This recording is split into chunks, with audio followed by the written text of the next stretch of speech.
Watsangatsika avy hatrany ary a. Watsangatsika avy hatrany ary a. Les meilleurs clients de l'année 2018. Ti tena sérieux ti naboso izy a. Fa de zay mo zany izy hoe za sy mbero fa de gaga be hoe maninga mo.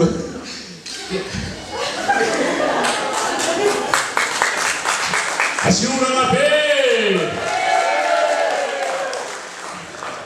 Donc fa tena tsy naposiko izy po tsy maninga raha fa ide za zany atao voalohany mihitsy de fa tsy sanasana hoe ty a mazaray a sérieux a tsy tonga de fa mandry say firenena zany tsy natao raha zany nakominareo tsy natao raha fa tonga de fa hoe maso a fitako atao voalohany izy a fitako atao farany satria nisy fotoana zany tamin'ny misynao tamin'ny jumina Supaya marahin zay begini hitako tampoka de ity zany izy miaraka zany zany zany teny hoe mandrana mandeha makara de sy mianahitany misy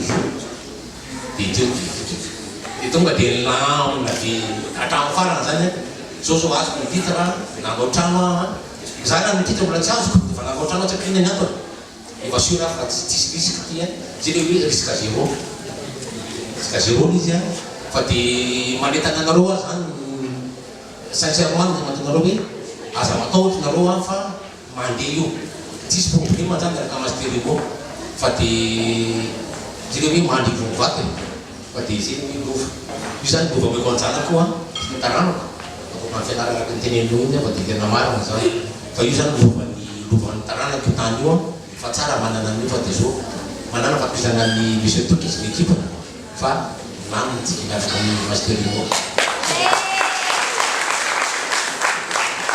Betsaka Monsieur Katia, amin'ny hafaliana lehibe no hanoloran'ny orinasa Master Limo anao Simon Entona hanamafisanao sy hampitomboanao indray ilay trano efa hita avo be ao ambony malaza ao. Betsaka Monsieur Katia.